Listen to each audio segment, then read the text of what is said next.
खुश आमदीद। आज हम कुरान मजीद की एक बहुत ही गहरी और पुरअसर सूरत अल हज के समंदर में गौता लगाने वाले हैं। ये सूरत सिर्फ हज के अरकान के बारे में नहीं है, बल्कि ये तो ज़िंदगी, मौत और हमारी आखिरी मंजिल के बारे में कुछ बहुत बुनियादी सवालात उठाती है। तो हमारा आज का सफ़र कैसा होगा? हम शुरुआत करेंगे क़यामत के एक दहला देने वाले तसव्वुर से, फिर देखेंगे कि खुद हमारी तख्लीक में क्या निशानियां छुपी हैं। इसके बाद हज की इस अजीम पुकार को समझेंगे जो हज़ारों साल से गूंज रही है। फिर ईमान और कुफ्र के दो अलग अलग रास्तों का जायज़ा लेंगे और आखिर में बात करेंगे इस कायनात की सबसे बड़ी सच्चाई पर। तो चलें शुरू करते हैं। सूरतुल हज की शुरुआत बहुत नरमी से नहीं होती, बल्कि ये तो सीधा हमें एक ऐसे मंजर में ले जाती है जो इंसान को अंदर से हिलाकर रख देता है। ये क़यामत के दिन की एक ऐसी तस्वीर है जिसे भूलना नामुमकिन है। देखें, आयत का पैगाम बिल्कुल सीधा और साफ है। ऐ लोगो, अपने रब से डरो।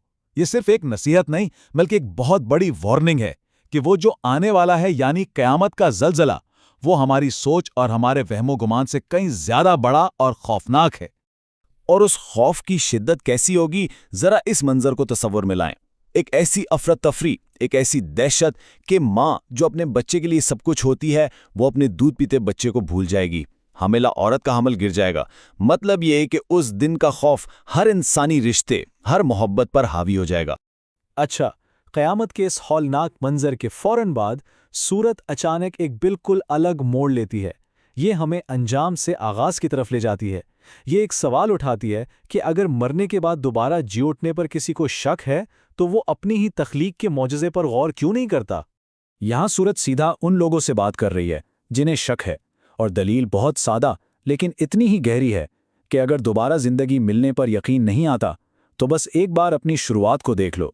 सबूत कहीं बाहर नहीं, हमारे अपने अंदर ही मौजूद है। और ये दलील मरहलावार सामने आती है।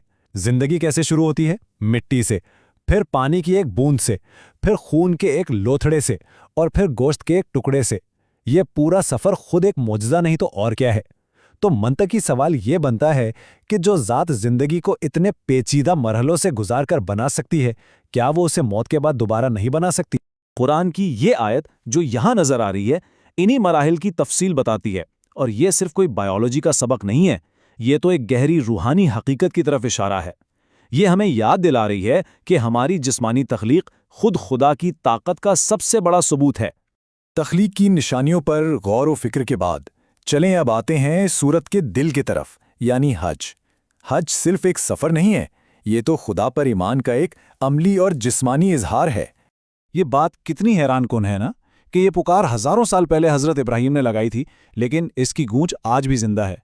ये एक ऐसी आलमी दावत है जो नस्ल, रंग, ज़ुबान और सरहदों से बालातर होकर हर साल लाखों लोगों को एक मरकज़ पर इकट्ठा कर देती है।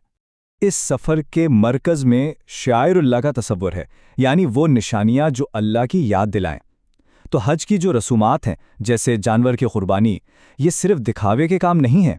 ये दरअसल हमारे दिल की कैफियत को ज़ाहिर करती हैं। ये खुदा के सामने हमारे झुक जाने की एक अलामत है। तो आखिर हज का मकसद है क्या? ये सिर्फ एक इबादत नहीं, ये तो एक मुकम्मल पैकेज है। इसके रूहानी फ़ायदे हैं, समाजी फ़ायदे हैं और ज़ाती फ़ायदे भी हैं। ये एक ऐसा मौका है जो इंसान को गरीबों की मदद करने, अपने वादे पूरे करने और सबसे बढ़कर खुदा से अपने ताल्लुक़ को मजबूत करने का मौका देता है। और इसी दौरान सूरत हमारे सामने एक बहुत बड़ा इंतखाब रखती है। ये हमें दो बिल्कुल मुख्तलिफ रास्तों की कहानी सुनाती है। एक रास्ता उन लोगों का है जो खुदा की पुकार पर लब्बैक कहते हैं, और दूसरा उनका जो इससे मुंह मोड़ लेते हैं। एक तरफ वो लोग हैं जो इल्म और हिदायत की रोशनी में खुदा की इबादत करते हैं, उनका ईमान मजबूत है। और फिर दूसरी तरफ वो लोग हैं जो जहालत में बहस करते हैं और शैतान के पीछे चलते हैं। उनका ईमान आप कह लें कि किनारे पर खड़ा होता है।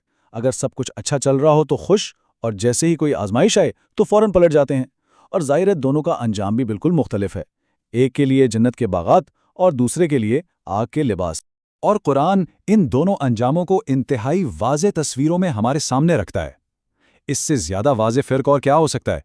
एक तरफ मोमिनों के लिए रेशम और मोतियों का वादा है, और दूसरी तरफ इनकार करने वालों के लिए आग के लिबास, खौलता हुआ पानी और लोहे के हथौड़ों की सज़ा। ये तज़ाद हमें ये सोचने पर मजबूर करता है कि हमारा इंतखाब कितना अहम है। इन तमाम दलाइल, मिसालों और कहानियों के बाद अब हम आते हैं इस सूरत के निचोड़ की तरफ, इसकी सबसे बड़ी और हतमी सच्चाई की तरफ। یہ وہ بنیادی حقیقت ہے جس پر پوری کائنات کا نظام قائم ہے، یعنی ہر چیز پر صرف اور صرف خدا کا اختیار ہے۔ یہی وہ حتمی حقیقت ہے جو سورت پیش کرتی ہے۔ آسمانوں میں جو کچھ ہے اور زمین میں جو کچھ بھی ہے، سب کا مالک وہی ہے۔ ہماری اپنی زندگیاں، یہ وسیع کائنات، ہر ایک چیز اسی کے حکم کے تابع ہے۔ یہ ایک ایسی حقیقت ہے جو ہمیں ہماری اپنی اصل حیثیت یاد دلاتی ہے۔ اور یہ آیت اسی حقیقت کا اعلان کر رہی ہے کہ آسمانوں اور زمین میں جو کچھ ہے سب اسی کا ہے۔ یہ ہمیں یاد دلاتا ہے کہ صرف اللہ ہی کی ذات ہے جو ہر ضرورت سے پاک ہے اور وہی تمام تعریفوں کے لائق ہے۔ لیکن آخر میں سورہ ہمیں واپس امید کی طرف لاتی ہے۔ یہ مومنوں سے کیا گیا ایک وعدہ ہے۔ یہ ایک تسلی بھرا پیغام ہے کہ اللہ اپنے علم اور اپنی رحمت سے انہیں ایسی جگہ پہنچائے گا جس سے وہ ہمیشہ کے لیے خوش ہو جائیں گے، کیونکہ تقدیر کا آخری فیصلہ اسی کے ہاتھ میں ہے۔ تو آخر میں سورۃ الحج اپنی خوفناک تصویروں اور گہری دلیلوں کے ساتھ ہمارے لیے ایک بہت گہرا سوال چھوڑ جاتی ہے۔ اس دنیا میں جو خود ایک مسلسل سفر ہے، ہماری اپنی زندگی کی بندگی اور سپردگی کا حقیقی سفر کیا ہے اور اس کی منزل کیا ہونی چاہیے؟